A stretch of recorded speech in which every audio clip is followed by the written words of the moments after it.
Hello guys, welcome on mad doctors. Hopefully आप सब लोग ठीक होंगे। जो आज का टॉपिक है, जो आज का वीडियो जो हम बनाने जा रहे हैं और जो आप देखने जा रहे हैं, वो एक बहुत ही कॉमन प्रॉब्लम के बारे में है और बहुत सारी फीमेल्स को वो प्रॉब्लम होती है। वो प्रॉब्लम कौन सी है? वो प्रॉब्लम है वोमिटिंग की। और वोमिटिंग की भी प्रॉब्लम कब है? प्रेगनेंसी के अंदर। आज हम आपको बताने जा रहे हैं कि क्या रीजन है, क्यों होती है, किसकी वजह से होती है और उसका ट्रीटमेंट क्या होगा। किसका? Vomiting in pregnancy. पूरी जानकारी के लिए पूरा वीडियो देखें। सबसे पहले हम जानते हैं कि प्रेगनेंसी के अंदर ये वोमिटिंग कब होती है या फिर कौन से टाइम ड्यूरेशन के अंदर होती है। फर्स्ट ट्राइमेस्टर के अंदर होती है, सेकंड में या थर्ड में।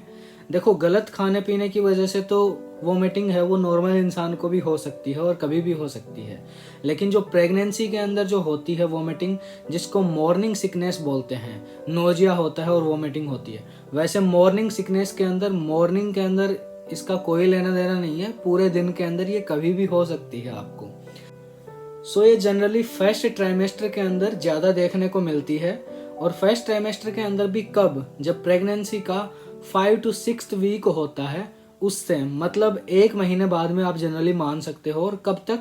3 महीने तक। मतलब वैसे तो 3 महीनों के अंदर 12 वीक हो जाते हैं, लेकिन 13 से 14, 13 to 14 वीक्स तक वोमिटिंग देखने को मिल सकती है बहुत सारी फीमेल्स के अंदर। और ये क्यों होती है? इसका मेन रीज़न क्या है कि इसी ड्यूरेशन के अंदर क्यों होती है? इस ड्यूरेशन के अंदर हार्मोनल चेंजेस की वजह से होती है। और हार्मोन्स के अंदर भी जो सबसे मेन रोल प्ले करता है जो हार्मोन, वो है HCG हार्मोन। ये जो HCG हार्मोन होता है, इसका लेवल कब इंक्रीज होना स्टार्ट होता है और कब डिक्रीज होना स्टार्ट होता है? 5 to 6 week of the pregnancy में ये स्टार्ट होता है और 13 और 14 वीक तक ये जाता है। तो इसकी वजह से पेशेंट को वोमिटिंग होती है। जो ब्रेन के अंदर वोमिटिंग सेंटर होता है तो वो उसको ट्रिगर करता है और उसकी वजह से ये वोमिटिंग होती है फीमेल्स के अंदर। जो माइल्ड टू मॉडरेट वोमिटिंग होती है, जो कि 2-3 दिन में एक बार हो रही है या फिर डेली एक बार ही हो रही है और बहुत कोई बड़ी प्रॉब्लम आपको फील नहीं हो रही, कोई ज़्यादा मन खराब नहीं हो रहा है आपका नोजिया की वजह से, उसके लिए कोई प्रॉपर ट्रीटमेंट की ज़रूरत नहीं है, कोई मेडिसिन की ज़रूरत नहीं है। आप उसको घर पे ही ट्रीट कर सकते हैं, जैसे अपनी जो ईटिंग हैबिट हैं उनको चेंज करके और खाने का प्रॉपर ध्यान रख के। सबसे पहले जो ही आप मॉर्निंग के अंदर उठते हैं तो आप कुछ खा लें उस टाइम पे। और उसके बाद में और ब्रश करते टाइम पे आपको टंग क्लीनर का यूज नहीं करना है, क्योंकि टंग क्लीनर से काफ़ी बार देखा गया है और जनरली नॉर्मल पीपल होते हैं उनके अंदर भी देखने को मिलता है कि वोमिटिंग हो जाती है कई बार। वो प्रेगनेंसी के अंदर आपको इस ड्यूरेशन के अंदर यूज नहीं करना है, जस्ट ब्रश कर लेना है। सबसे एक तो छोटा सा कारण ये भी होता है बहुत सी बार। और दूसरा है जो डाइट का है, वो आपको डाइट का ध्यान रखना है। आपको स्मॉल मील्स लेनी है, छोटे छोटे अमाउंट के अंदर खाना है, लेकिन फ्रिक्वेंटली खाना है आपको। हर 1-1.5 घंटे 2 घंटे के अंदर आपको कोई छोटी सी मील ले लेनी है। मतलब प्रॉपर आपको पेट भर के खाना नहीं खाना है कि बिल्कुल सेटिस्फाई होके खाना खा रहे हो कि हाँ अब पूरा खाना खा लिया है, ऐसा बिल्कुल भी नहीं करना है। थोड़े थोड़े अमाउंट के अंदर खाना खाना है और फ्रिक्वेंटली खाना खाना है। और खाना खाने के तुरंत बाद लेटना नहीं है, बेड पे रेस्ट नहीं करना है, घर के अंदर ही थोड़ा थोड़ा वॉक कर लेना है। और ना ही खाना खाने से पहले और ना ही खाना खाने के बाद एटलीस्ट 30 मिनट्स का गैप रखें। 30 मिनट्स पहले भी और 30 मिनट्स खाना खाने के बाद तक आप पानी वगैरह ना पिएं। अगर पानी नहीं पिएंगे तो वो काफ़ी हेल्प करेगा आपके डाइजेशन के अंदर भी। आपका डाइजेशन भी प्रॉपर होगा और वोमिटिंग भी नहीं होगी और आपको दूसरी प्रॉब्लम्स भी नहीं होंगी, लाइक एसिडिटी वगैरह और वो सब प्रॉब्लम्स। ये थी। अब वोमिटिंग को ट्रिगर कौन करती है? मतलब बहुत सारी चीज़ें होती हैं जो कि अपन खा पी लेते हैं, उसकी वजह से वोमिटिंग हो जाती है। एक तो कॉफ़ी होती है कि कॉफ़ी से भी वोमिटिंग ट्रिगर हो सकती है, या फिर किसी चीज़ के अंदर शुगर ज़्यादा है, या फिर फ्राइड फूड है, तला हुआ जो खाना खा रहे हैं आप, या फिर फूड है वो प्रॉपर ताज़ा खाना नहीं है, जो कि बासी खाना होता है जिसको हम बोलते हैं। वो भी एक वोमिटिंग का कारण हो सकता है और अलग अलग फीमेल्स के अंदर अलग अलग हो सकते हैं ये सब कारण। तो आपको आइडेंटिफाई करना होगा कि आपको किस वजह से वोमिटिंग होती है। बीच बीच में आपको पानी भी पीते रहना है, उसके साथ में जूसेस भी लेते रहना है और लस्सी, छाछ या फिर मिल्क वगैरह ये सब भी आप पी सकते हैं। कहने का मतलब है कि अपने आप को प्रॉपर हाइड्रेट रखना है और स्ट्रेस जितना कम हो सके उतना, या फिर उसको तो हटा ही दो। और स्ट्रेस के अलावा स्लीप, जो सोना है आपको वो प्रॉपर होना चाहिए। 7 से 8 घंटे का तो मिनिमम होना ही चाहिए प्रेगनेंसी के अंदर। और बाकी आप अपने हिसाब से मैनेज कर सकते हैं, आपका स्केड्यूल क्या है, आपकी लाइफ स्टाइल कैसी है, उसके हिसाब से। सुबह उठ के आप योगा कर सकते हैं, आप मेडिटेशन कर सकते हैं।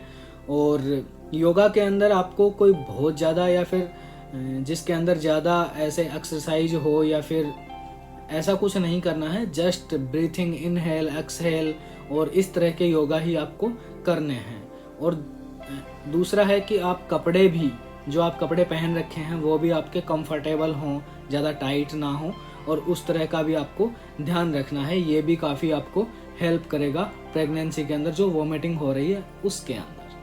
अब हम बात करते हैं कि आपको वोमिटिंग कुछ ज़्यादा ही हो रही है, आप कुछ भी खा रहे हैं तो आपको वोमिटिंग हो जा रही है, या फिर आपके मन में एक फियर सा हो गया है, एक डर सा हो गया है कि नहीं मैं कुछ खाऊंगी तो मेरे को वोमिटिंग हो जाएगी। सो इस तरह की सिचुएशन के अंदर पेशेंट कुछ खा भी नहीं पाता है और उसको एनर्जी भी काफ़ी लॉस होता है, एनर्जी भी नहीं होती है और उसको डिहाइड्रेशन काफ़ी हद तक हो जाता है। सो उस सिचुएशन के अंदर आप क्या करें? सो उस सिचुएशन के अंदर आप डेफिनेटली तुरंत डॉक्टर से मिलें। वो आपको एक सही इलाज जो होगा आपके लिए वो आपको प्रोवाइड करवाएगा, वो आपको देगा, वो आपको मेडिसिन देगा। अगर आपको आईवी फ्लूइड्स की ज़रूरत है तो वो आपको आईवी फ्लूइड्स भी देगा।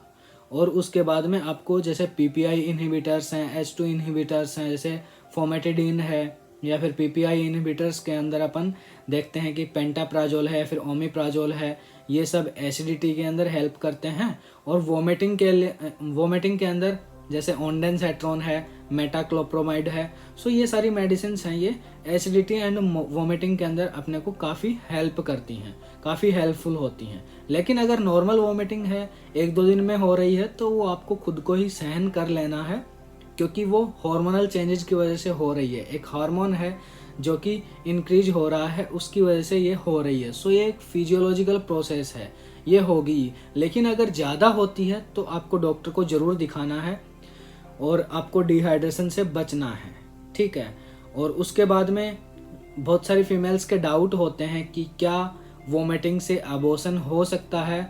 सो वोमिटिंग से अबॉर्शन नहीं होता है और वो आपकी सीवियरिटी पे डिपेंड करता है कि कितनी होती है। वैसे जनरली नहीं होता है, कुछ भी नहीं होता है ऐसा। लेकिन हाँ, जो फीटल डेवलपमेंट है उसके अंदर प्रॉब्लम हो सकती है, क्योंकि आपको हाइपोग्लाइसीमिया है या फिर आपको एनर्जी नहीं है बिल्कुल भी, ग्लूकोज लेवल आपका लो हो गया है, या फिर आप डिहाइड्रेट हो गए हैं काफ़ी, 2-3 दिन 4 दिन तक आप उसी सिचुएशन के अंदर रह रहे हैं, तो आपके फीटल डेवलपमेंट के अंदर प्रॉब्लम हो सकती है। वैसे कोई भी प्रॉब्लम नहीं होती है, ये एक फिजियोलॉजिकल प्रोसेस है, ये बहुत सारे लोगों के अंदर होता ही है, मोस्ट ऑफ लोगों के अंदर होता ही है। सो इससे डरने की ज़रूरत नहीं है। जब भी आपको कोई प्रॉब्लम हो इस तरह की, तो आपको तुरंत अपने डॉक्टर से, आपको गायनेकोलॉजिस्ट से, आपके जो ओबी के डॉक्टर हैं उनसे कंसल्ट करना चाहिए। और ज़रूरत हो तो मेडिसिन भी वो दे देंगे आपको, और उससे आप काफ़ी बेटर फील करेंगे, काफ़ी अच्छा फील करेंगे और आप ठीक हो जाएंगे। सो आपको वोमिटिंग इन प्रेगनेंसी से रिलेटेड और भी कोई डाउट हैं तो आप कमेंट करके हमें बता सकते हैं, हम उनको सॉल्व करने की कोशिश करेंगे। और होपफुली आपको ये वीडियो अच्छा लगा होगा। सो अगर अच्छा लगा तो सब्सक्राइब करना ना भूलिएगा। Thank you guys.